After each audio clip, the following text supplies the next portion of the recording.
السلام عليكم ورحمة الله وبركاته. الحمد لله نحمده ونستعينه ونستغفره ونؤمن به ونتوكل عليه ونعوذ بالله من شرور أنفسنا ومن سيئات أعمالنا. من يهده الله فلا مضل له ومن يضلله فلا هادي له. ونشهد أن لا إله إلا الله وحده لا شريك له. ونشهد أن سيدنا ونبينا ومولانا محمدا عبده ورسوله صلى الله تعالى عليه وعلى آله وأصحابه وبارك وسلم تسليما كثيرا كثيرا. أما بعد فأعوذ بالله من الشيطان الرجيم. بسم الله الرحمن الرحيم. ورفعنا لك ذكرك. آمنت بالله صدق الله مولانا العظيم وصدق رسوله النبي الأمي الكريم ونحن على ذلك لمن الشاهدين والشاكرين والحمد لله رب العالمين. سبحانك لا علم لنا إلا ما علمتنا إنك أنت العليم الحكيم. اللهم صل على محمد وعلى آل محمد كما صليت على إبراهيم وعلى آل إبراهيم إنك حميد مجيد. اللهم بارك على محمد وعلى آل محمد كما باركت على إبراهيم وعلى آل إبراهيم إنك حميد مجيد. মুহতারাম ইমানি দ্বীনি ভাইয়ের, আল্লাহ পাকের দরবারে অসংখ্য শুকর জিরা আমাদেরকে জুমার নামাজ আদায় করার জন্য তার ঘরে আসার বসার তৌফিক দান করেছেন। শুকর আদায় করি আলহামদুলিল্লাহ। ইমানি দ্বীনি ভাইয়েরা, প্রত্যেক বছর মাহে রবিউল আউয়ালে রাসূলুল্লাহ সাল্লাল্লাহু আলাইহি ওয়াসাল্লামের সিরাত, মিলাদ, নবীজির শান, মর্যাদা, সম্মান ইত্যাদির উপর আলোচনা হয়ে থাকে। সেই হিসাবে আজকে রাসূলুল্লাহ সাল্লাল্লাহু আলাইহি ওয়াসাল্লামের শান সম্পর্কে কিছু আলোচনা হবে ইনশাআল্লাহ। রাসূলুল্লাহ সাল্লাল্লাহু আলাইহি ওয়াসাল্লাম আমাদের জন্য আমাদের নবী ছিলেন, যাকে আল্লাহ তাআলা আমাদের হেদায়েতের জন্য আমাদের কাছে প্রেরণ করেছেন। দুনিয়াতে আরো অনেক নবী আগমন করেছেন, আরো অনেক রাসূল আগমন করেছেন। সমস্ত রাসূলদের মাঝে আমাদের নবীজির মর্যাদা কত বেশি ছিল, আমাদের নবীজিকে আল্লাহ তাআলা কি পরিমাণ শ্রেষ্ঠত্ব দান করেছেন, সে বিষয়টা যদি আমরা ভালো করে বুঝতে পারি, উপলব্ধি করতে পারি, তাহলে আমাদের ভিতরে আমাদের নবীর মহব্বত ও ভালোবাসা আরো বেশি জায়গা পাবে, আরো বেশি বৃদ্ধি পাবে। আর নবীর ভালোবাসা আর মহব্বত এটা আমাদের জন্য ঈমান। আল্লাহ নবীকে যিনি সবচেয়ে বেশি ভালোবাসবেন, সবার চেয়ে বেশি ভালোবাসতে পারবেন, তিনি কেবল খাঁটি মুসলমান এবং খাঁটি ইমানদার। আর যিনি আল্লাহ রসুলকে সবচেয়ে বেশি ভালোবাসতে পারবেন না, তার ঈমানও অপূর্ণ, তার ঈমানও পরিপূর্ণ নয়। আল্লাহ রসুল সাল্লাল্লাহু আলাইহি ওয়াসাল্লামকে ভালোবাসতে হলে যে সকল বিষয় জানা দরকার, এর মধ্যে এটি একটি গুরুত্বপূর্ণ বিষয় নবীর মর্যাদা, নবীর শান। নবীকে আল্লাহ তাআলা কি পরিমাণ সম্মান দান করেছিল। কারো ব্যাপারে যদি আমাদের জানা থাকে, তাইলে ভিতরে সম্মান অটোমেটিক চলে আসে।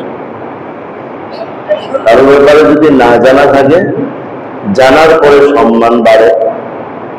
পরিচয় না থাকলে কেউ কাউকে সম্মান দেয় না, আর পরিচয় পাওয়া গেলে সম্মানের অভাব হয় না। তার আগে নবীর পরিচয় তো আমাদের জানতে হবে। আমরা তো মনে করি কত নবী দুনিয়াতে আসছেন, আমাদের নবীও একজন নবী। যারা হাজার হাজার লক্ষ লক্ষ নবীদের মাঝে আমাদের নবী একজন নবী না, এতটুকু নয়। আমাদের নবীর পরিচয় এতটুকু নয় যে তিনি লক্ষ লক্ষ নবীর মাঝে কেবল একজন নবী, বরং তার পরিচয় আল্লাহ তাআলা কোরআনুল কারীমের আয়াতে আয়াতে দিয়েছেন।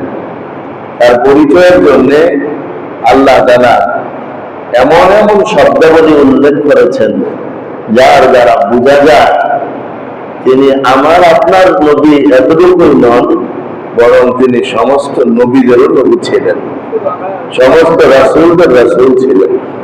সারা দুনিয়ার সমস্ত মাখলুকের চেয়ে আল্লাহর কাছে তিনি সবচেয়ে বেশি প্রিয় ছিলেন। এবং এই সবগুলোর দিকে দেখলে এটাই পরিষ্কার হয়, মনে হয় যে কুল কায়নাত আর সমস্ত জগৎটা কেবল তার জন্যই সাজানো হয়েছিল। তার মান, মর্যাদা, সম্মান এত বেশি যেটা আমরা বলেও বোঝাতে পারবো না, বলেও শেষ করতে পারবো না। বরং যতটুকুই বলবো, যতটুকুই বুঝবো, এটা কেবল এজন্যই যে হয়তোবা তার গুণ গাইলে, তার শান বর্ণনা করলে, তার মর্যাদা তুলে ধরলে আল্লাহ তাআলা আমাদেরকে দয়া করবেন এবং আমরা তার ভালোবাসার দাবিতে কিছুটা হলেও সত্যবাদী হতে পারবো। আল্লাহ আমাদেরকে তৌফিক দান করেন। তার মর্যাদার ক্ষেত্রে, তার শানের ক্ষেত্রে কোরআনুল কারীমের একটি আয়াত, ওয়া রাফা'না লাকা যিকরাক, হে রাসূল আমি আপনার আলোচনাকে সমুন্নত করেছি, আপনার আলোচনাকে আমি সবার ঊর্ধ্বে জায়গা দিয়েছি, আপনার আলোচনাকে আমি সবচেয়ে বড় আলোচনা বানিয়েছি। এই যে একটা কথা, কথাটা কার? আল্লাহ। কথাটা কার? আল্লাহ। আল্লাহ বলতেছেন যে আমি আপনার আলোচনাকে সর্বোচ্চ বানিয়েছি। তা আল্লাহ যত বড়, আল্লাহ যদি বলেন কোনটাকে যে আমি এটাকে সবচেয়ে বড় বানিয়েছি, তাহলে আমার আপনার পক্ষে সেটা খুঁজে বের করাই তো মুশকিল হবে। আমার নবীর শান কত বড়, আমার নবীর মর্যাদা কত বড়, আমার নবীর সম্মান কত বেশি, যেখানে আল্লাহ বলছেন আমি সবচেয়ে বেশি করেছি, সবচেয়ে সমুন্নত করেছি, সবার ঊর্ধ্বে করেছি। আমি আপনাকে খুঁজেও পাবো না নবীর শান কত বড়। আল্লাহ তাআলা যত বড়, আল্লাহ বলছেন যে আল্লাহ সবচেয়ে বড় করেছেন। এখন যদি আমরা আয়াতকে সামনে রেখে শুধু দেখতে চাই যে আসলে কত দিক দিয়ে বড়, কোন কোন ক্ষেত্রে কি ধরনের বড়, তাহলে হয়তো আমরা কিছু বলতে পারবো। আরো অনেক থেকে যাবে যা আমাদের অজানা, কিংবা আমরা এখনো সেই জায়গায় পৌঁছতে পারিনি। তারপর আমরা এগুলো বলতে থাকবো কেন? আল্লাহর দয়া পাওয়ার জন্য, রাসূলের ভালোবাসা পাওয়ার জন্য। আমরা যে রাসূলকে ভালোবাসি তার দাবিটাও সত্য প্রমাণ করার জন্য। কারণ যে যাকে ভালোবাসে সে তো তারই গুণ গায়। যে যাকে ভালোবাসে তার কথাই তো সব জায়গায় বলে যে যাকে মহব্বত করে, সুযোগ পাইলে তার প্রশংসা করে। এটাই তো দুনিয়ার নিয়ম।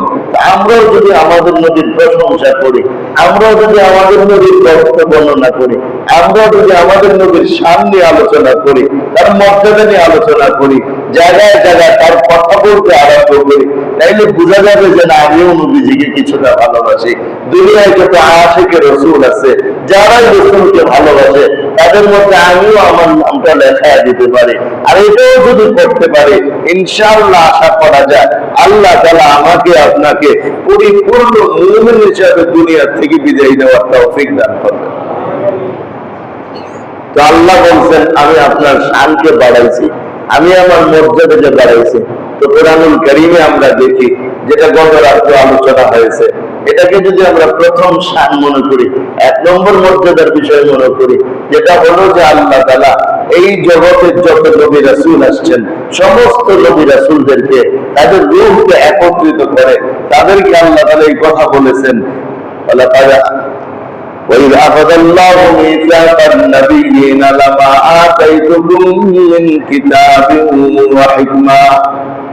সমস্ত রূহদেরকে, নবীদের রূহ, রাসূলদের রূহকে আল্লাহ একত্রিত করে বলেছেন, শোনো, আমি তোমাদেরকে কিতাব দেব, আমি তোমাদেরকে হিকমত দেব, আমি তোমাদেরকে আমার নবুয়ত দেব।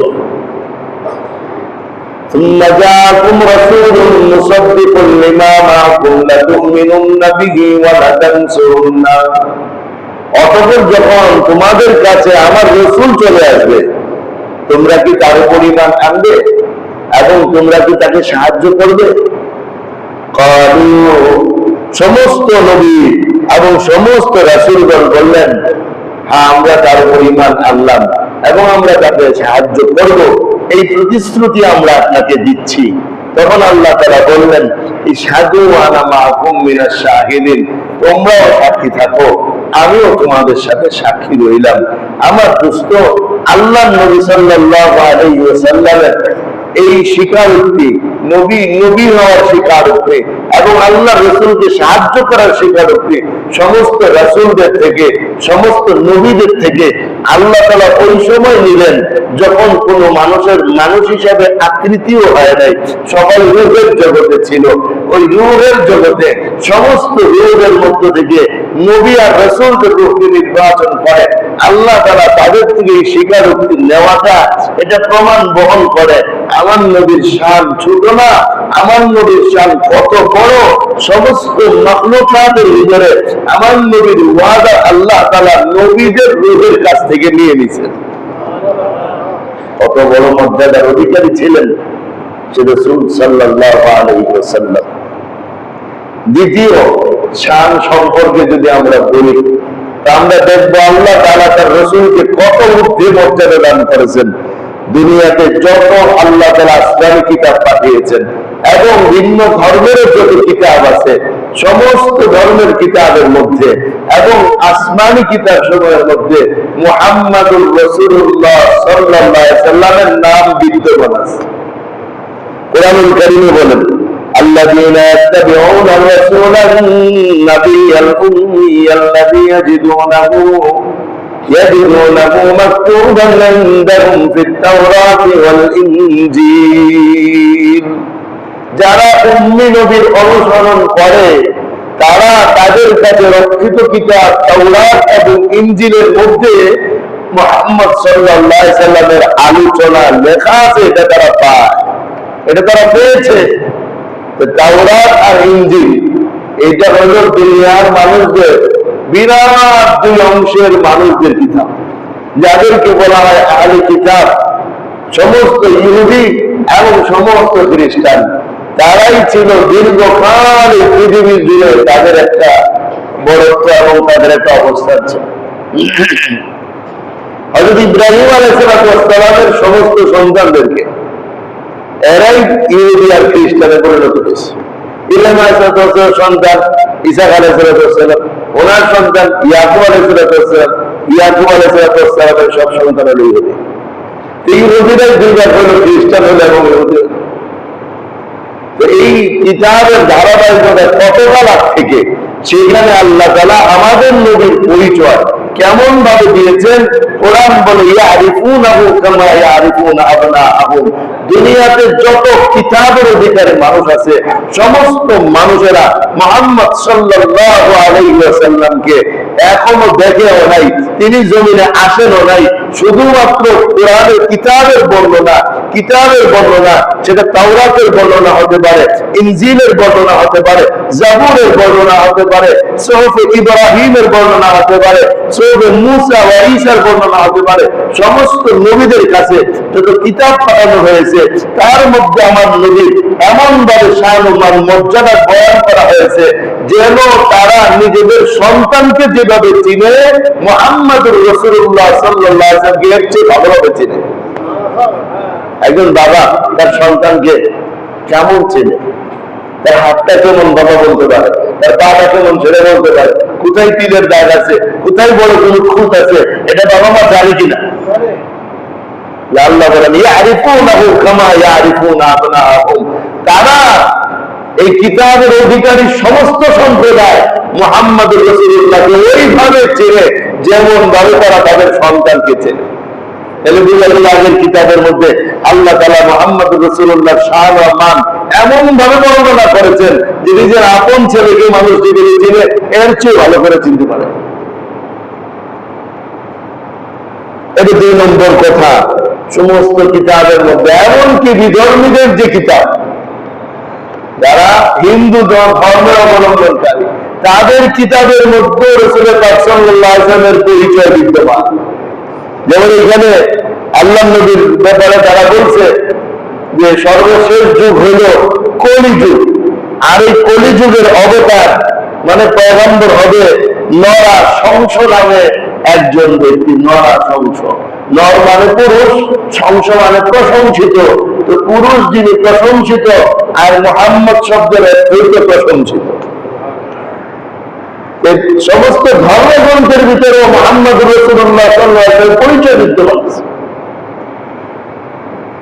3 নম্বর শান সম্পর্কে যদি আমরা বলি তাহলে আমরা বলতে পারি পৃথিবীতে যত ক্ষমতা ধর রাজা বাদশাহ আবিষ্কার হয়েছে, উদ্ভব হয়েছে, যত ক্ষমতা ধর রাজা বাদশাহ দুনিয়াতে এসেছে, প্রত্যেকের কাছে কোনো না কোনো ভাবে শেষ নবী মুহাম্মদুর রাসূলুল্লাহ সাল্লাল্লাহু আলাইহি ওয়াসাল্লামের আগমনের বার্তা আল্লাহ পৌঁছে দিয়েছেন। বাদশা নাসর নামে একজন বাদশা ছিলেন, বহুত বড় জালেম এবং কাফের। এই ইহুদি আর খ্রিস্টানদের মূল জায়গাটা হলো বাইতুল মুকাদ্দাস। এই জায়গার উপর আক্রমণ করে পুরা মসজিদ বিরান বানায়, হাজার হাজার বনী ইসরাইলকে গ্রেফতার করে, তার বন্দিশালায় নিয়ে রাখে বখতে নাসর নামক এই জালিম বাদশা। আল্লাহর ঘর বাইতুল মুকাদ্দাস ধ্বংস করে ফেলছে। এর মধ্যে সুলাইমান আলাইহিস সালামের রেখে যাওয়া কত দামি দামি জিনিস জাহাজে ভরে ভরে সব নিয়ে গেছে। এই বখতে নাসর পৃথিবীর শাসকদের মধ্যে একজন উল্লেখযোগ্য শাসক। আল্লাহ নবী সাল্লাল্লাহু আলাইহি ওয়াসাল্লামের পবিত্র বিলাদাত জন্ম মুবারকের 11 থেকে 1200 বছর পূর্বের ঘটনা। আর আজকে থেকে হিসাব করলে আরো 1400 বছর যুগ হবে তার সাথে। এত আগের মানুষটা একদিন একটা স্বপ্ন দেখলেন, স্বপ্ন দেখে ভয় পাইলেন, স্বপ্নটাও ভুলে গেলেন। সকালবেলা স্বপ্নের ব্যাখ্যাকারদেরকে ডাকলেন, ডাইকা বললেন আমি তো একটা স্বপ্ন দেখছি রাতে, এখন আমি স্বপ্নটাও ভুলে গেছি, এখন আমার স্বপ্নটা কি ছিল এবং স্বপ্নের ব্যাখ্যা কি তোমরা আমাকে বলো। স্বপ্নের ব্যাখ্যাকার এবং জাদুকর যারা ছিল তারা বললেন যাবো না, আপনি স্বপ্ন আপনি আমাদেরকে বলেন তো আমরা ব্যাখ্যা দিতে পারবো, কিন্তু স্বপ্ন যদি না বলেন আমরা ব্যাখ্যা দিব কিভাবে। বাদশা রাগান্বিত হয়ে বললেন এত কিছু বুঝি না, আমি স্বপ্ন বলতে হবে, স্বপ্নের ব্যাখ্যা দিতে হবে, স্বপ্নটা আমি ভুলে গেছি, আর নাহলে তোমাদের আর একটাকে জিন্দা রাখবো না, সবকে জল্লাদের হাতে দিয়ে দিব। কারণ সে পেরেশান ঘটনার কারণে। তার এই সংবাদ মুহূর্তের মধ্যে দুটা দেশে ভাইরাল হয়ে গেছে। সব জাদুকর এবং স্বপ্নের ব্যাখ্যাকাররা পরিষ্কার এবং হতভম্ব হয়ে গেছেন। তার বন্দিশালায় বনী ইসরাইলের একজন সদস্য হযরত দানিয়েল, যিনি পরবর্তীতে নবী হয়েছিলেন, দানিয়েল আলাইহিস সালাম বন্দিশালায় আছেন। এই সংবাদ জেলখানাতেও পৌঁছে গেছে। হযরত দানিয়েল একজনকে বললেন, আমি তো বাদশার স্বপ্ন বলতে পারবো, তার ব্যাখ্যাও বলতে পারবো, আমাকে একটু বাদশার কাছে পৌঁছানোর ব্যবস্থা করো। বাদশার কাছে জানানো হলো যে বন্দিশালা, জেলখানা একজন লোক আছে, তার নাম দানিয়েল, সে বনী ইসরাইলের সদস্য, সে নাকি স্বপ্ন বলতে পারবে, ব্যাখ্যাও বলতে পারবে। বাদশা বললেন, তাকে ডাকো। হযরত দানিয়েল বাদশার কাছে গেলেন। যাওয়ার পর বললেন, বাদশা, আমি আপনার সাথে একান্তে কথাগুলি বলতে চাই। সাথে সব যারা ছিল সরাইয়া দিলেন। এখন বাদশা মুচকি হেসে বললেন, দানিয়েল, তুমি আমাকে যথারীতি সম্মান করলে না কেন? কি অসুবিধা হতো আমাকে একটু যথারীতি সম্মান করলে? বলে, সম্মান কিভাবে করতে হয়? তৎকালীন সময়ের বাচ্চাকে সম্মান করতে হতো সেজদার মতো মাথা ঝুঁকায় দিয়া। হযরত দানিয়েল জানেন সে বড় জালিম বাদশা, কথা এদিক সেদিক হলে মস্তক পুড়ে ফেলবে, কিন্তু বুদ্ধিমান ছিলেন বিধায় উনি বুদ্ধি করে বললেন, বাদশা, যথারীতি সম্মান আমি আপনাকে দিতে পারি নাই আপনার কল্যাণের জন্য। ও কিসের কল্যাণ আমার? বলে, আমার একজন মালিক আছে, আমার একজন রব আছে, যিনি আমাকে স্বপ্নের ব্যাখ্যা শিক্ষা দিয়েছেন, তার সাথে আমার চুক্তি আছে, তার সাথে আমার ওয়াদা আছে, তাকে ছাড়া অন্য কারো সামনে মাথা ঝুঁকানো যাবে না। আমি যদি আপনাকে মাথা ঝুঁকায় সম্মান দিতাম, তাহলে আমার মালিক রাগ হয়ে যেত, আমাকে যে স্বপ্নের ব্যাখ্যা তিনি শিক্ষা দিয়েছেন সেটাই তিনি উঠায় নিতেন, আমি আপনাকে স্বপ্নের ব্যাখ্যা বলতে পারতাম না, ফলে আপনিও কষ্ট থেকে মুক্তি পাইতেন না, আমিও আপনাকে এই স্বপ্নের ব্যাখ্যা দিতে পারতাম না, এই কারণে আমি আপনাকে সম্মান দিতে পারলাম না। এবার বাদশা বলেন, ঠিক আছে, তুমি ভালো মানুষ, যে মালিকের সাথে কৃত ওয়াদাকে পুরা করে, মালিকের কথাকে যে রক্ষা করে, সেই সবচেয়ে ভালো। এই মুহূর্তে আমার কাছে তুমি সবচেয়ে ভালো এবং সবচেয়ে বিশ্বস্ত হিসাবে আমার কাছে তুমি প্রমাণিত।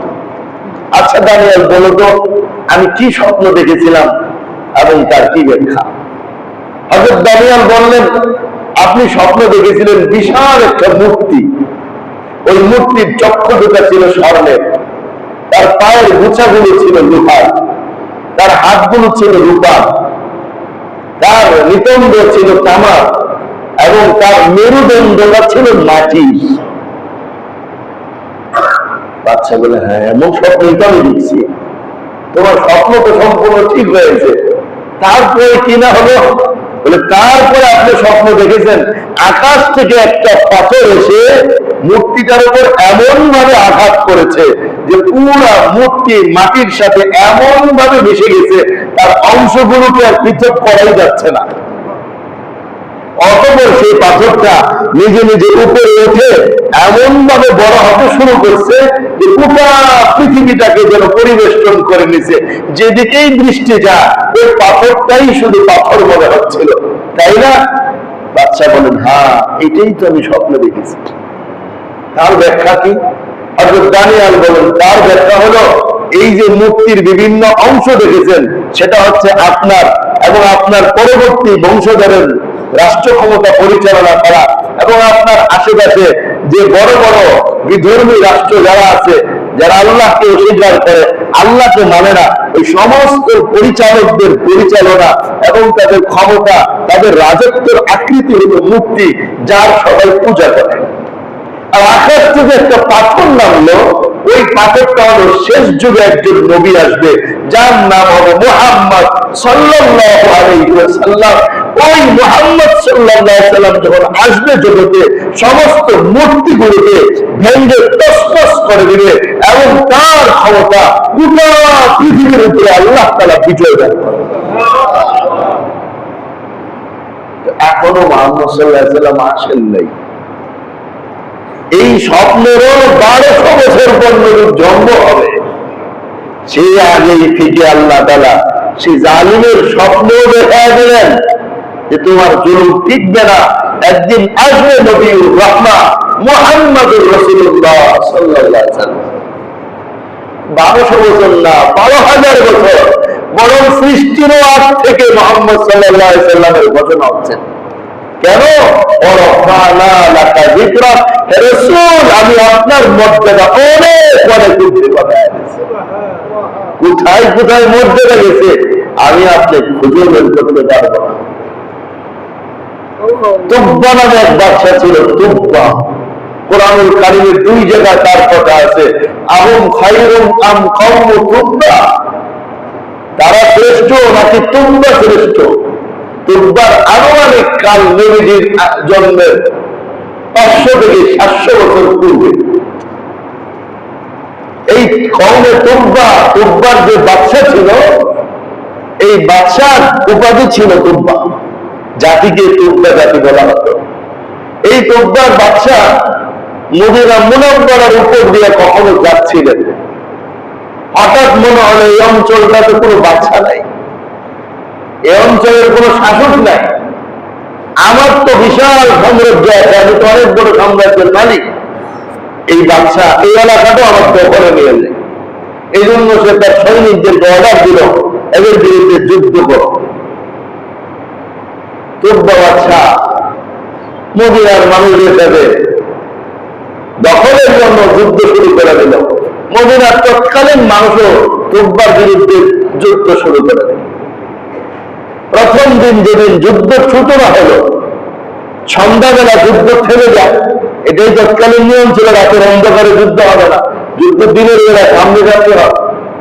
কাপুরুষের মতো অন্ধকারে মেরে দিতে পারলে এই আমেরিকার মতো এটার নাম বীর পুরুষ না, এটা কাপুরুষ। রাতের আধারে এসে আফগানিস্তানে বোম মেরে সব মেরে বেড়ানোর চেষ্টা করে। তো যাই হোক, সন্ধ্যার পরে মদিনাবাসী তাদের সবার গন্তব্য পাচ্ছে, তো দূর থেকে আসছে, থাকার জায়গা নেই, খাবার ব্যবস্থা নাই। মদিনাবাসী মেহমানদারি নিয়ে গেছে তুব্বা বাদশার জন্য, যে আপনাদের সবার মেহমানদারি নিয়ে আসছি আমরা। বাদশা বিচলিত হয়ে গেলেন, সারাদিন যুদ্ধ করলাম লোকদের বিরুদ্ধে, এরা আবার সন্ধ্যাবেলা আমাদের জন্য খাবার নিয়ে আসছে, না জানি বিষ মিশায় নিয়ে আসলো কিনা। তো মেহমানদের মেজবানদের হৃদয়ের অবস্থা এবং তাদের অবস্থা বুঝে বুঝছে যে না, লোকগুলো আসলে খুব ভালো মানুষ হবে, এই ক্ষেত্রের মানুষগুলো মেহমানদারি গ্রহণ করলেন। পরের দিন আবার যথারীতি যুদ্ধও করলেন। তো মদিনার মানুষ তাদের সাথে যুদ্ধ লিপ্ত হলেন। আবার পরের দিন সন্ধ্যাবেলায় মেহমানদারি পেশ করলেন। যথারীতি তুব্বা বাদশা বড় পেরেশান হচ্ছেন। এমন জাতি তো পৃথিবীতে দেখি নাই, যারা দিনের বেলা যুদ্ধের সময় যুদ্ধের মোকাবেলা করে, আবার সন্ধ্যাবেলায় মেহমানদারি পেশ করে। তারা না আমার কাছে ক্ষমা চাচ্ছে, না আমার কাছে বর্ষতা স্বীকার করছে, না এই নগরীটাকে আমার অধীনে দিয়ে দিচ্ছে, না নগরীটাকেও দিচ্ছে না, আবার মেহমানদারিও করছে। এই মানুষ তো পৃথিবীতে আমি আর দেখিনি। তখন মদিনায় অবস্থানরত ইহুদিদের মধ্য থেকে কয়েকজন ইহুদি, 2জন ইহুদি আইসা বাদশাকে একান্তে কিছু কথা বলতে চাইলেন। বাদশা তাদের সময় দিলেন। তখন বাদশা বললেন, ইহুদি 2জন বললেন, জাহাপনা, আপনি যে অঞ্চলের বিরুদ্ধে যুদ্ধ করতে আসছেন, মনে রাখেন এই অঞ্চলটা আপনি দখল করতে পারবেন না। আচ্ছা, কেন? আমাদের কিতাবে লেখা আছে, শেষ জামানার নবী যিনি হবেন, তিনি হিজরত করে এই এলাকা আসবেন এবং তিনি হবেন এই এলাকার বাদশা। এর আগে আল্লাহ এলাকা কার অধীনে দিবেন না, এটাই সত্য কথা। তুব্বা বাদশা শুনে বলে, তাই এটা কিতাবে আছে? বলে, হ্যাঁ, এটা কিতাবে আছে। তখন বাদশা নিজের সৈনিকদেরকে বললেন, থাক, এলাকা যুদ্ধ করার দরকার নাই, এখানে শেষ নবীর আগমন ঘটবে। আমিও কিতাবের মধ্যে পেয়েছি এমন একজন নবী আসবেন, যিনি শেষ নবী হবেন, গোটা জগতের নবী হবেন। আমিও সাক্ষী দিচ্ছি, আমি ওই নবীর উপর বিশ্বাস করলাম, ওই নবীকে নবী হিসাবে মেনে নিলাম। তখন তার সৈনিকদের মধ্যে কিছু মানুষ বলে বসলো, বাদশা তাহলে আমরা এলাকায় থাকতে চাই। বাচ্চা বলে, ঠিক আছে, যারা যারা এলাকায় থাকতে চাও আমি তাদেরকে থাকার অনুমতি দিলাম।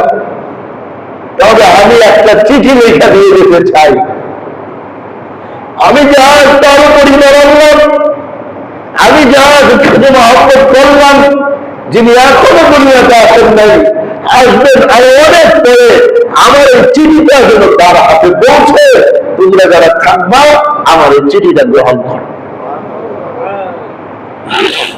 বাদশাহ চিঠি লিখলেন, যার ভাষা ছিল যে আমি আপনার উপর সালাম পেশ করি, আমি আপনার উপর ঈমান রাখি।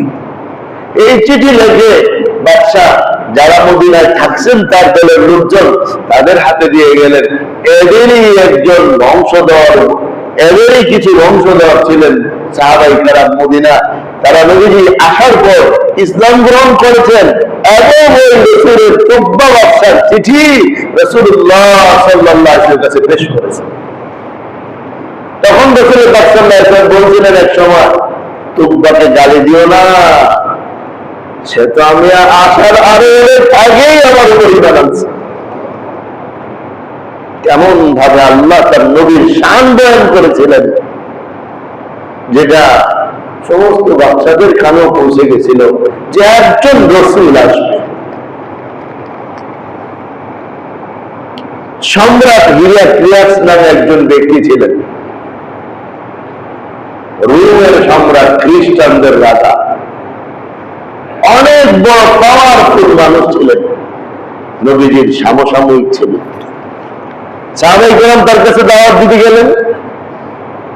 অনেক লম্বা করে সংক্ষেপে বলছি, সম্রাট প্রথমে সাক্ষাৎ দিবেন না, ফলে পিএস এর সাথে কথা বলতে বলছেন। সাহাবা বলছেন আমরা কোনো পিএস এর সাথে কথা বলবো না, সম্রাটের সাথে কথা বলবো। এরপর আছে সম্রাটের পিএস, সে বলছে আচ্ছা ঠিক আছে তোমাদেরকে আমি নিয়ে যাবো সম্রাটের কাছে, চলো নিয়ে যাবে। সম্রাটের এখানে যাওয়ার জন্য আলাদা বাহন আছে, বলছে তোমরা তো ঘোড়ার উপরে সওয়ার, আমাদের এলাকায় এগুলি চলে না, আলাদা বাহন আছে ওটা দিই, না আমরা ওটার উপরে যাবো না, আমরা আমাদের তরফে দিয়ে যাবো। সম্রাট বলছে যেভাবেই আসতে চান ওভাবেই আসতে যাবো। ওনারা নিজেদের ঘোড়ার উপরে আরোহণ করে গেছেন।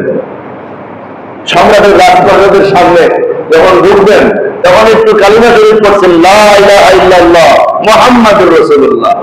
এই কালিমা পড়া মাত্রই সম্রাটের ঘরে যে পর্দা ছিল, পর্দার মধ্যে পুঁতি থাকে না, বিভিন্ন ধরনের পুঁতি টুতি লাগানো থাকে, ঝুলানো থাকে প্লাস্টিকের, এগুলো সব একসাথে নড়ে উঠছে, একটার সাথে একটা বাড়ি খায় ঘরের মধ্যে বিশাল আওয়াজ হচ্ছে। সম্রাট হিরাক্লিয়াস হতবাক, কি বললো?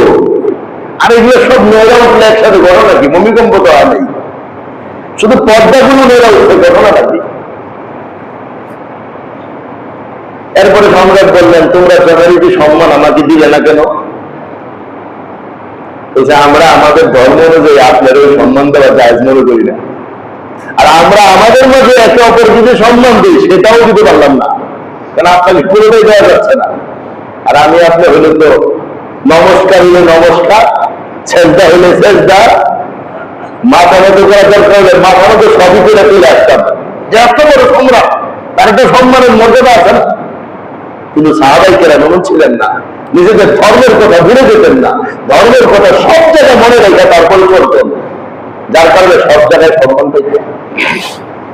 বিভিন্ন কথাবার্তা হয়েছে, এক পর্যায়ে বলছে তোমরা সেই জাতি না যে আমাদের দেশ দখল করবা। সাহাবারা বলছে আমরা যে জাতি, আমাদের নবী বলছেন এই কুয়াটা আমাদের দখলে চলে আসবে। সম্রাটের সামনে এরকম কথা আপনি আমেরিকা প্রেসিডেন্টের সামনে গিয়ে বলতে পারবেন তোমার আমেরিকা পুরো আমরা দখল করে ফেলবো? সাহাবায়ে কেরাম একেবারে সম্রাটের সামনে গিয়ে বলতেছেন। এরপরে জিজ্ঞেস করছিলেন তোমাদের কালিমা কি? মানে আবার কালিমা যখন করছে পুরা ঘরের সব পর্দা আবার নড়ে উঠছে। সম্রাট বললেন ঘটনা কি? এই বাক্যটা পড়লেই এরকম সবকিছু নড়ে উঠে? সাহাবারা বললেন না আমরা এটা কখনো দেখি নাই, এখানেই দেখতেছি যে এটা পড়লে খালি সব নড়ে উঠে। সম্রাট বলে না তাহলে তো এটা বিপজ্জনক, যদি সব জায়গায় নড়ত তাহলে বুঝতাম এটা মুহাম্মদ সাল্লাল্লাহু আলাইহি ওয়াসাল্লামের জাদু।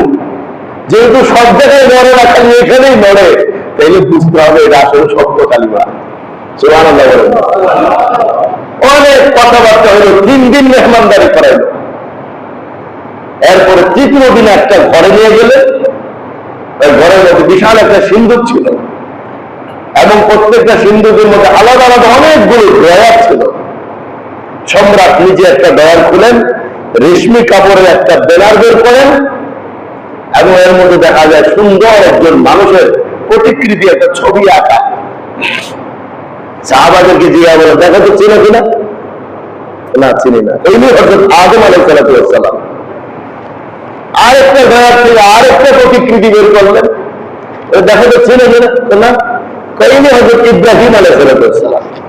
এইভাবে অনেক নবীর প্রতিকৃতি সে বের করলো, ছবি বের করলো। বের করে সর্বশেষ একটা প্রতিকৃতি বের করে যখন দেখাইলো, সাহাবায়ে কেরাম দেখে তো দাঁড়ায় গেলেন, চোখ দিয়ে পানি পড়তে আরম্ভ করছে। আর বলতে ইনি তো আমাদের নবী মুহাম্মদ রাসূলুল্লাহ সাল্লাল্লাহু আলাইহি সাল্লামের ছবি, আপনি পেলেন কোথায় এগুলো? তখন সম্রাট বললেন যে আদম আলাইহিস সালাম উনি এক পূর্বে আল্লাহর কাছে দোয়া করছিলেন, আল্লাহ আমার যত সন্তান নবী হবে, রাসূল হবে, ওদেরকে যদি আমাকে একটু দেখাইতেন। তো আল্লাহ তাআলা তখন জান্নাতের রেশমি কাপড়ে তাদের প্রত্যেকের ছবি পাঠায় আদমের কাছে দিয়েছিলেন। পরবর্তীতে এই ছবিগুলোকে হযরত দানিয়াল একটা ছবি দেখে আরেকটা বানায়, আরেকটা বানায়, এইভাবে দানিয়ালের হাতে বানানো ছবিগুলো, দানিয়াল আলাইহিস সালাম তো বনি ইসরাইলের সদস্য ছিলেন, ওই ধারাবাহিকতা আমার পর্যন্ত এসে পৌঁছেছে। এবার চিন্তা করেন, ইয়ারিফুনাহু কামা ইয়ারিফুনা আবনাহুম, আর এমন ভাবেই নবীকে চিনে যেমন ভাবে সন্তানদেরকে চেনে। আল্লাহ বলছে ওয়ারফানা লাকা যিকরা, আপনার নাম আমি উঁচু করছি। কি পরিমাণ উঁচু করছেন এবার চিন্তা করেন। এটা মনে রাখতে হবে, আগের ধর্মে আমাদের আগে অনেক নবীর ধর্মের ছবি নাজায়েজ ছিল না। আমাদের এই দর্শনীয়তে, আমাদের এই ধর্মে ছবি, ভাস্কর্য এবং মূর্তি জায়েজ না নাজায়েজ?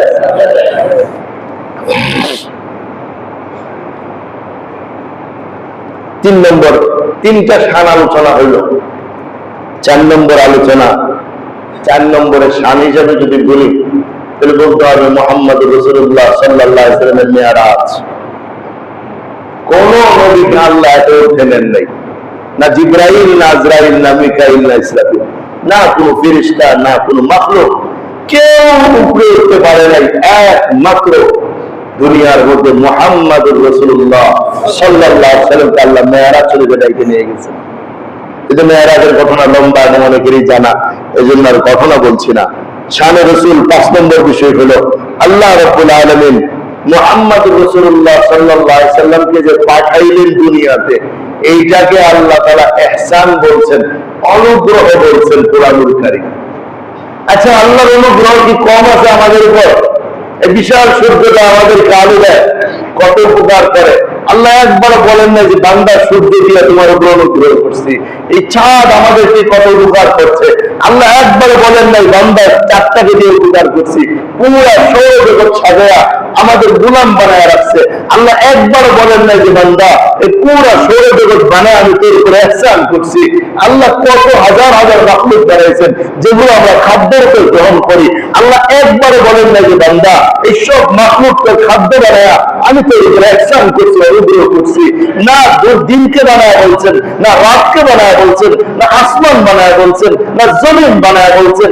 হাজার হাজার লক্ষ লক্ষ উপকারের বস্তু আল্লাহ আমাকে আপনাকে দান করেছেন। আগুন দিয়েছেন আমার উপকারের জন্য, পানি দিয়েছেন আমার উপকারের জন্য, বাতাস দিয়েছেন আমার উপকারের জন্য, মাটি দিয়েছেন আমার উপকারের জন্য, বিদ্যুৎ দিয়েছেন আমার উপকারের জন্য।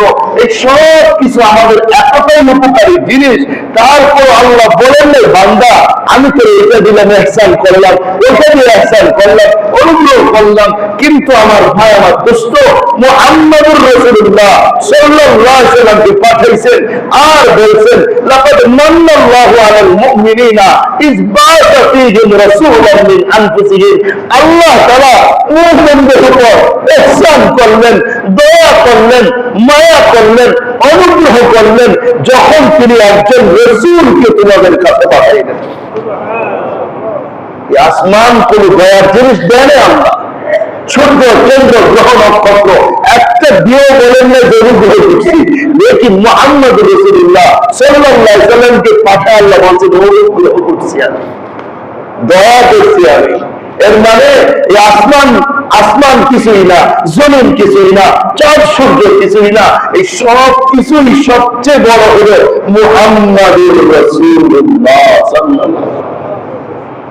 আমরা তো পানির বেশি দরকারি জিনিস মনে করি, আগুনকে বেশি দরকারি জিনিস মনে করি, পাহাড়কে বেশি দরকারি জিনিস মনে করি, সাগরকে বেশি দরকারি জিনিস মনে করি, নদীকে বেশি দরকারি জিনিস মনে করি। আল্লাহ বলছেন বেশি দরকারি হলো মুহাম্মাদুর রাসূলুল্লাহ। সব ধ্বংস হয়ে যাবে, কোনটাই দরকার না। মুহাম্মদ সাল্লাল্লাহু আলাইহি ওয়াসাল্লামের প্রেম, তার ভালোবাসা, তার আদর্শ, তার কিছু রক্ষা করা, সেটা কখনোই ধ্বংস হবে না। এই জন্য ওইটাই হলো অনুগ্রহের খাত। শান রাসূল, কালকে হুজুর বললেন না শান বলে তো শেষ করা যাবে না। আমি যে শান লিখে আনছি ওটাই 3 সপ্তাহ লাগবে, ঘড়ি আজকে 1টা বেজে গেছে। আমার নবীর শান আল্লাহ তাআলা কত দিয়ে রাখছেন খুঁজেও পাবো না, আর একজন উম্মত হিসাবে নবীর শান বয়ান করেও শেষ করতে পারবো। ওই রাসূল পাইছি আমরা, এত দামি রাসূল পাইছি, তো বাকি খান ইনশাআল্লাহ পরে হবে। এখন কত এত দামি রাসূল পাইলাম, যে রাসূলের মান মর্যাদা এত বেশি ছিল, ওই রাসূলের উম্মত হওয়ার জন্য সব নবীর দরখাস্ত ছিল। মুসা দরখাস্ত করছেন, আল্লাহ আমাকে উম্মত বানায় দেন। আল্লাহ বলছেন উম্মত ফিক্সড হয়ে গেছে, অনেক আগেই ফিক্সড হয়ে গেছে। আমি নির্বাচন শুধু রসুল করি নাই, আমি নির্বাচন উম্মত করছি।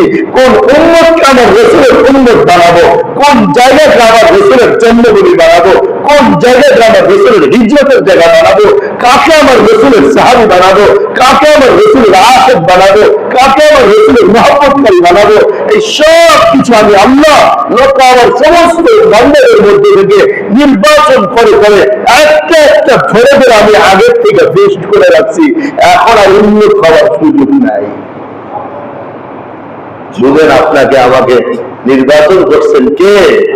আল্লাহ নির্বাচন করছেন ওই রাসূলের উম্মত হওয়ার জন্য, যে রাসূলের শানে, যে রাসূলের মানে অবস্থা, যে রাসূলের আল্লাহ বলতেছেন ওয়ারফানা লাকা যিকরা, আপনার মর্যাদা আমি উপরে উঠেছি, আপনার নাম আমি উপরে নিয়ে গেছি, আপনার সম্মান আমি উঠে রাখছি, আপনাকে সমুন্নত করছি। কত বড় করছেন, আল্লাহ যত বড়, আল্লাহ তেমন বড় বানায় দিচ্ছেন, দুনিয়া খুঁজেও পাবে না নবীর শান কতটুকু পর্যন্ত গেছে। এই 5টার কথাই তো আজকে বললাম, 5টার উপরে চিন্তা করলেই তো বোঝা যায় কত বড় রাসূলের উম্মত আমরা। যার সাথে যার কানেকশন হয়ে যায় তার পাওয়ার বাড়ে না কমে? বাড়ে না কমে? রাজনীতির দিকে তাকায় দেখেন, কত পাওয়ারহীন লোকেরা এখন পাওয়ারফুল না, আবার কত পাওয়ারফুল লোকেরা এখন পাওয়ারহীন। দুনিয়া তো এরকমই, সম্পর্ক হয় পাওয়ার বেড়ে যায় মুহূর্তের মধ্যে। আচ্ছা, যদি মুহাম্মদ রাসূলুল্লাহ সাল্লাল্লাহু আলাইহি ওয়াসাল্লামের সাথে আমার আপনার সম্পর্ক হয়ে যায়, তো আমার আপনার পাওয়ার বাড়বে না কমবে? যেই নবীর পাওয়ার এত বেশি, যেই নবীর তাজকিরার এত দাম, যেই নবীর সম্মান এত, যেই নবীর মর্যাদা এত, ওই নবীর সাথে যার সম্পর্ক হবে তার মর্যাদাও তো তত বেড়ে যাবে। এখন ওই নবীকে ভালোবাসার জন্য আমার যেমন এগুলো জানা দরকার, তেমনি আরেকটা বিষয় গতবার আলোচনা হয়েছিল, উম্মতের প্রতি নবীর ভালোবাসা। নবী তার উম্মতকে কত ভালোবাসেন, এটা ছিল গত বছর বা আগের বছর রবিউল আউয়ালের আলোচনা। নবী তার উম্মতকে কত ভালোবাসেন, এত বড় মর্যাদার নবী উম্মতকে এত ভালোবাসেন যা বলার বাইরে। কারণ আমাদের এখানে যারা পদ পায়, মর্যাদা পায়, সম্মান পায়, ততই তাদের কাছে ভিড়া কঠিন হয়ে যায়। আর নবী যত বড় হয়েছেন তার কাছে মেশামনো তত সহজ হয়েছে, তার ভালোবাসা পাওয়া মনে হয় তত সহজ হয়েছে, তার মহব্বত করার জন্য তার তত সহজ হয়ে গেছে। বলে নবীকে ভালোবাসার জন্য আমার আপনার একটা কাজই করা দরকার, সেটা হলো আজ থেকে নিয়োগ করে নেই আমি আমার জীবনটাকে নবীর সুন্নাহ মতো সাজাবো ইনশাআল্লাহ। আর প্রতি সময়ে সময়ে নবীর ভালোবাসার গল্পগুলি করবো। এটার জন্য আমরা একটু ছোট্ট করে, আগে তো বড় বই লেখা হয়েছিল, এমন ছোট্ট করে লেখাতে এসেছে যাতে সবাইকে সবাই ফিরিয়ে দিতে পারে। বড়ের দাম ছিল সেই 70-80 টাকা, 70-80 টাকার বই তো ফিরিয়ে দিতে আনিই পারি না, যে 100 টাকা কেমনে একজন করে ফিরিয়ে দেওয়া যায়। এখন ওইটাকে সংক্ষিপ্ত করে এখানে প্রায় 15-20টা ঘটনা নিয়ে ছোট্ট করে বইটা বানানো হয়েছে উম্মতের প্রতি নবীজির ভালোবাসা। এই বইটা আপনাদের জন্য হাদিয়া স্বরূপ নিয়ে আসছি, আপনারা বইটা সবাই নেবেন। সপ্তাহে একবার হলে পুরোটা বই পড়বেন, আবার আরেক সপ্তাহ আরেকবার পড়বেন, পরের সপ্তাহ আবার একবার পড়বেন, পরের সপ্তাহ আবার একবার পড়বেন। পড়তে পড়তে যেন সবটি ঘটনা মুখস্থ হয়ে যায়। যতই পড়বেন ইনশাআল্লাহ আপনার হৃদয়ে মুহাম্মাদুর রাসূলুল্লাহ সাল্লাল্লাহু আলাইহি ওয়াসাল্লামের প্রেম ভালোবাসা আরো বাড়বে। আচ্ছা, আমি একটা কথা বলি, জানি না আপনারা কেমনে নেন। মোবাইলে যদি খালি একটা মেসেজ আসে, আমি তোমাকে ভালোবাসি ইতি অমুক, আবার এক সপ্তাহ পরে আবার একটা মেসেজ, এই মেসেজটা আসলো আমি তোমাকে ভালোবাসি ইতি অমুক, আবার এক সপ্তাহ পরে এই মেসেজে আসে আমি তোমাকে ভালোবাসি ইতি অমুক। আচ্ছা, এরকম মেসেজ যদি সপ্তাহ সপ্তাহ আপনার মোবাইলে আসতে থাকে, আপনি কি কোনোদিন একটা জবাব দিবেন না? কি বলেন, দিব কিনা? বলে দুনিয়ার মানুষ দিবে কিনা? যে একটা লোক আমাকে মহব্বত করবে, একজন আমাকে ভালোবাসবে, আমি তাকে কিছুই বলবো না? এটা তো হয় না। এই বইটা বলে দেখেন, নবীজি সারা 3 জনের বলে আমি তোমাকে ভালোবাসি। রাতে তাহাজ্জুদে গেলে ওটা দেখা যায় নবী বলে আমি উম্মতকে ভালোবাসি। কবরের কথা বলবেন, সেটাও করে দেখেন নবী কবর থেকে বলে আমি আমার উম্মতকে ভালোবাসি। হাসরের ময়দানের দিকে দেখবেন, সেখানেও ঘটনা পড়লে দেখবেন নবী সেখান থেকেও বলে আমি আমার উম্মতকে ভালোবাসি। যার দিনের বেলার মেসেজ উম্মত তোমাকে ভালোবাসি, রাতের বেলার তাহাজ্জুদের মেসেজ উম্মতকে ভালোবাসি, কবরের সেই মেসেজ পাঠায় আমি উম্মতকে ভালোবাসি, হাসরের ময়দানের পথে জানায় আমি উম্মতকে ভালোবাসি। এই সব কিছু যদি নবী বলতে পারে, তো আমি আর আপনি কেন পাল্টা বলতে পারি না হে রাসূল আমিও আপনাকে ভালোবাসি? এই বইটা লেখার উদ্দেশ্য এটাই, যে একজন মানুষ পড়লে যেন তার হৃদয়ের মধ্যে এটা আসে যে রাসূল আমাকে এত ভালোবাসে, আমিও বলি একবার যে রাসূল আমিও আপনাকে ভালোবাসি। আর মুখের দাবি ভালোবাসা, এটা তো কেউ মানে না। ভালোবাসার দাবিতে শব্দবাজি হতে হলে মাথা থেকে নিয়ে পায়ের পর্যন্ত সাজাইতে হবে রাসূলের রঙে, জীবনটা কাটাইতে হবে সুন্নতে, তাইলে দাবি ইনশাআল্লাহ সত্যি আস্তে আস্তে পরিণত হবে। বলি না যে আজকে আসরের আগে আপনারা সব সুন্নতের আগুন দিয়ে এমন দাবি করে নেন, এটা সম্ভব না। কিন্তু পরে এটা বারবার বলেন রাসূল আমি আপনাকে ভালোবাসি। রাতের আধারে চোখের পানি ফেলে বলেন রাসূল আমি আপনাকে ভালোবাসি। আল্লাহ রাসূলের ভালোবাসা, আল্লাহর ভালোবাসাই ইন কুনতুম তুহিব্বুনাল্লাহ ফাত্তাবিউনি ইউহিব্বুকুমুল্লাহ ওয়া ইয়াগফির লাকুম যুনুবাকুম আল্লাহু গফুরুর রহিম। কোরআন বলে তুমি যদি আল্লাহ বলেন, তুমি যদি আল্লাহকে ভালোবাসতে চাও তাহলে তুমি রাসূলের ইত্তেবা করো, রাসূল বলেন আমার অনুসরণ করো, আমার সুন্নাহ মোতাবেক চলো, তাইলে আল্লাহ ভালোবাসবেন, জীবনের সব গুনাহ মাফ করে দিবেন, ঠিকানা জান্নাত পাবেন। আমি আমার পক্ষ থেকে হাজিরা স্বরূপ আপনাদের কাছে পৌঁছাইলাম। দুনিয়া থেকে আমার নবীর উম্মত আপনারাই আরো আছে, আছে না নাই? আমি চাই তাদের কাছে বইটা পৌঁছো। এবং আমি 12,000 ছাপাইতে দিছি, আলহামদুলিল্লাহ 12,000 না 12 কোটি ছাপানো দরকার। প্রত্যেক উম্মতের কাছে মেসেজটা পাঠানো দরকার, একটু পরে দেখো তোমার রাসূল তোমাকে কত ভালোবাসে। আর তুমি বেনামাজি হইতে পারো, বেরোজাদার হইতে পারো, তুমি বেঈমান হইতে পারো, তারপরও তোমার রাসূল তোমাকে ভালোবাসে। আমরা সবাই মিলে যদি চেষ্টা করি, এই বইটা লক্ষ লক্ষ কবি ছাপায়া সবাই ফ্রি মানুষকে দিতে থাকবো, পাওয়া যাবে ইনশাআল্লাহ। কারো যদি নিয়োগ থাকে তাহলে আমার সাথে যোগাযোগ করে দেন ইনশাআল্লাহ। ছাপা খরচের বই 3 থেকে 4 টাকার ভিতরেই পড়ে। আমরা ইচ্ছা করলে লক্ষ লক্ষ ছাপায় মানুষের কাছে দিতে পারি। আমি নবীকে ভালোবাসি, আমার ভালোবাসার একটা কাজ এটা হোক না, নবীর ভালোবাসার পয়গামটা একজনের কানে পৌঁছাইলাম, এই শোনো তোমাকে কিন্তু তোমার রাসূল সবচেয়ে বেশি ভালোবাসে। আর নামাজ পড়ি না তাও, হ্যাঁ তাও ভালোবাসে। হ্যাঁ ভালোবাসে, নামাজ পড়ো না তাও ভালোবাসে। কেন? উম্মত বলছেন, উম্মত, উম্মতের ভিতরে তো সব আছে, মুসলমানও আছে, কাফেরও আছে, বেঈমানও আছে, খ্রিস্টানও আছে। নবী রাতে কাঁদছেন আল্লাহুম্মা উম্মতি, নবী দোয়া করছেন আল্লাহুম্মা ফির উম্মতি, নবী কুরবানি করছেন আল্লাহুম্মা আলি উম্মতি। সব জায়গায় তো উম্মত বলছেন। আরে উম্মতের ভিতরে নামাজি আছে, উম্মতের ভিতরে বেঈমানও আছে, উম্মতের ভিতরে হিন্দু বৌদ্ধ আছে, সবার জন্য নবীর ভালোবাসা ছিল। হ্যাঁ, নবীর ভালোবাসাটা পরকালে পাইতে হলে মুসলমান তো হওয়াই লাগবে। দুনিয়াতে ভালোবাসা সবার জন্য।